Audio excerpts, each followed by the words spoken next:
Hi everyone, my name is Kylie. I'm an occupational therapy student and I'm here with the American Stroke Foundation. And this recording is just going to be talking about adaptations and modifications for cooking after a stroke. So the first thing we're going to talk about is a rocker knife. This is a really great thing to use if you're trying to cut with only one hand.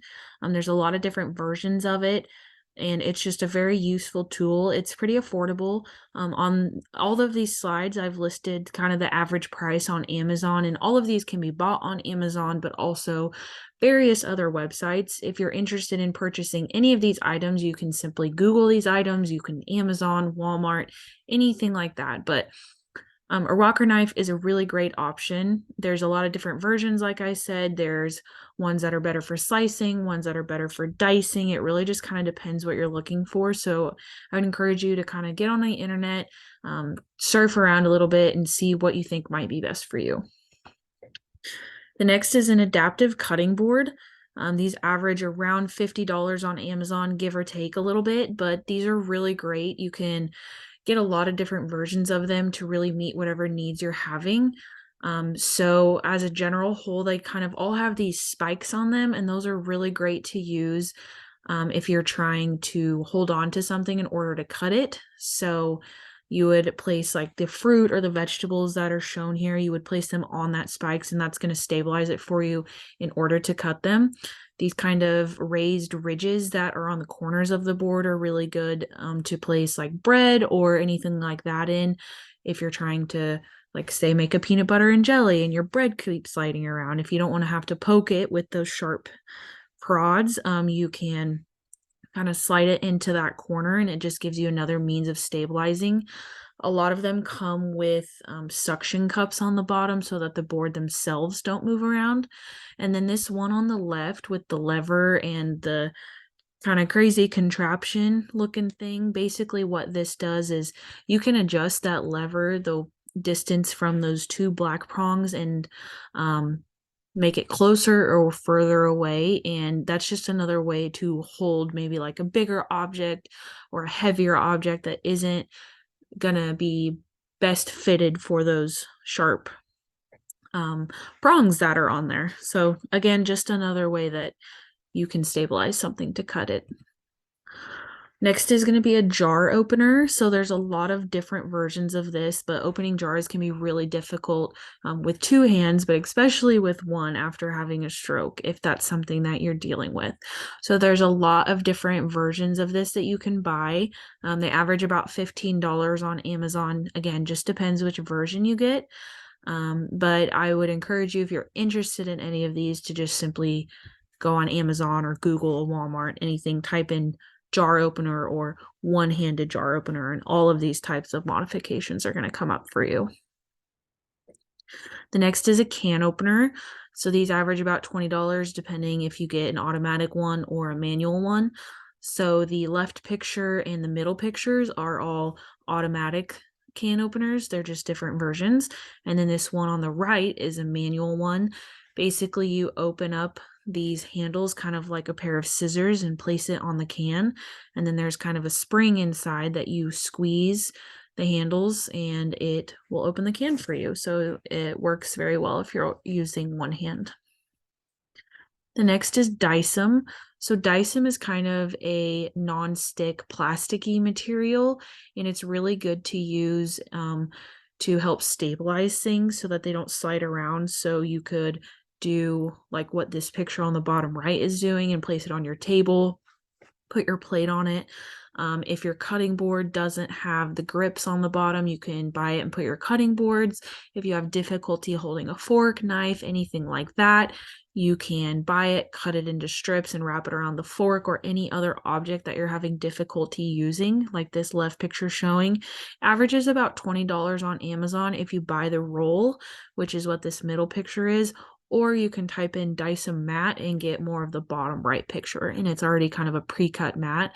The really nice thing about Dysom is that you can use it an endless amount of times. If it ever starts to get a little bit dirty or non-sticky, all you have to do is kind of wash it or rinse it with soap and water, let it dry, and it's going to work just as good as new. So it's a really affordable option. It's a really easy to access option.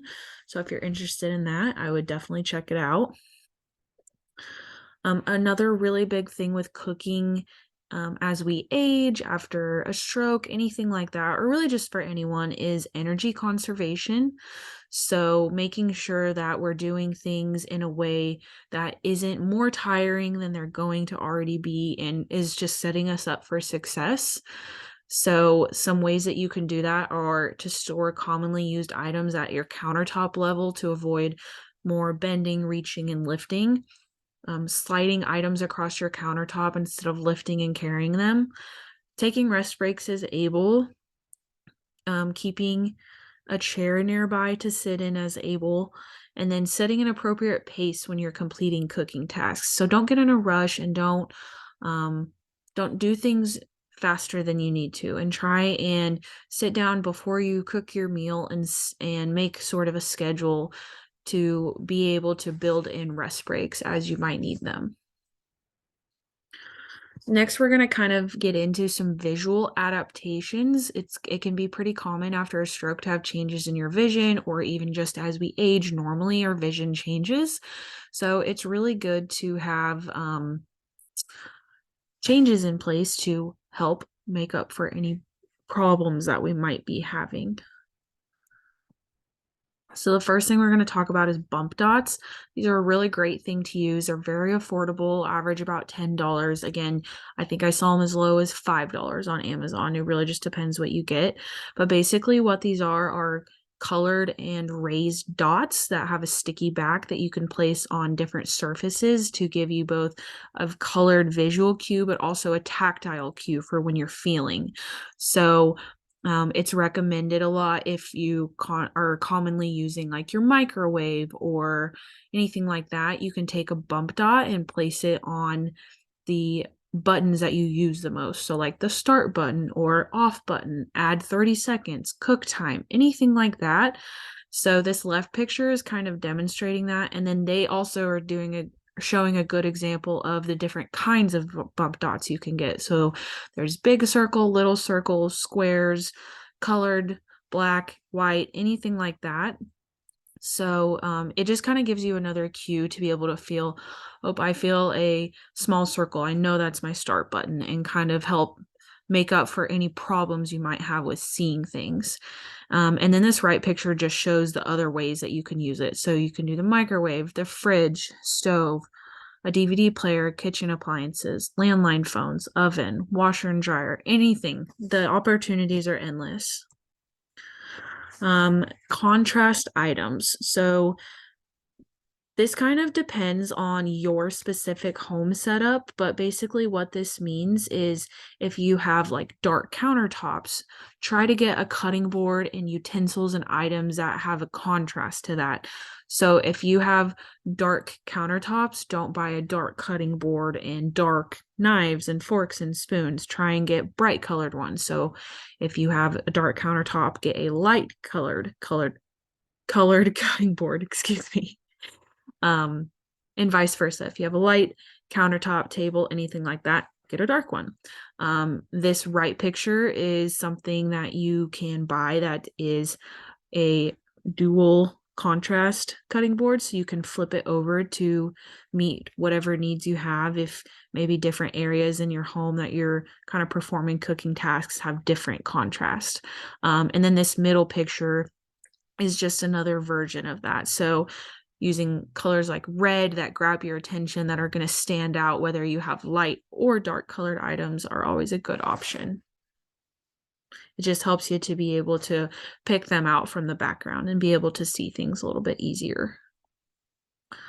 A safety thing is stove knob covers. These are on about $15 on Amazon, but just to give you peace of mind while maybe you're cooking or just kind of going around your kitchen, to know that you're not going to accidentally bump your knob and turn it on. And again, just overall safety and peace of mind. These are a really good option. So this is called a pan holder or pan buddy. It's on Amazon for $20. So if you're interested in that, you can just type in pan buddy. And basically it's an attachment that slides onto the handles of all of your pans, universally for the most part, and gives you an easier way to pick up the pans and hold them. It takes some of the strain off of your wrist, but also it kind of provides a safety net for you. So as you can see, he's not direct there. This individual is not directly touching the pan. So it's a little bit safer for you in the sense that you have a barrier between the pan and you. A good option, if you have difficulty reading the time on the clocks that are in your kitchen, like the microwave or the oven, is to purchase large timers or large clocks. So all three of these photos show different options of that. There's more traditional ones, and then there's also the more electronic ones. So it really just depends what you're trying to go for. Average, they're about $20 on Amazon, and they make so many different styles and sizes. They make ones that project onto the wall. It really just depends on what you're hoping to find. A common thing right now that's really popular is air fryers, or you can use the microwave if you're not totally comfortable using the oven or stove or worry about your safety, things like that. Air fryers anymore are equipped with various settings that include the ability for you to bake, air fry, etc., to allow for some variation in your meals, and you don't have to use the stove or oven, so you're not using a large hot item. That can be a little bit scary. And then the last thing is an Alexa or Google Home. You can get these on Amazon for as low as $25 for the earlier versions. So that's going to kind of be like what's on the left. Essentially, it's just a device. If you get like the one on the left or the one on the right, you can talk to both of them, say, "Hey Alexa, hey Google, how long should I bake chicken in the oven for?" And it'll spit out the answer. Or any questions you might have, you can tell it to set you a timer. You can have it set you reminders. The opportunities are really endless. This one on the right has a screen with it. It's kind of sitting on top of the books on the left side of that picture. And that can be really good if you are using it for recipes or anything like that. But they're really good options, and they can be used in a lot of really creative ways to help meet whatever needs you might have. And just a very versatile thing to have in your home. So thank you for listening. If you have any other questions about any of the stuff that was just discussed in this video, or any specific things relating to your recovery or cooking, anything like that that you might be having, you can contact us on our website at americanstroke.org. You can contact us on Facebook at the American Stroke Foundation, or visit our YouTube for more videos like this, more education and information. And that is also at the American Stroke Foundation. So thank you.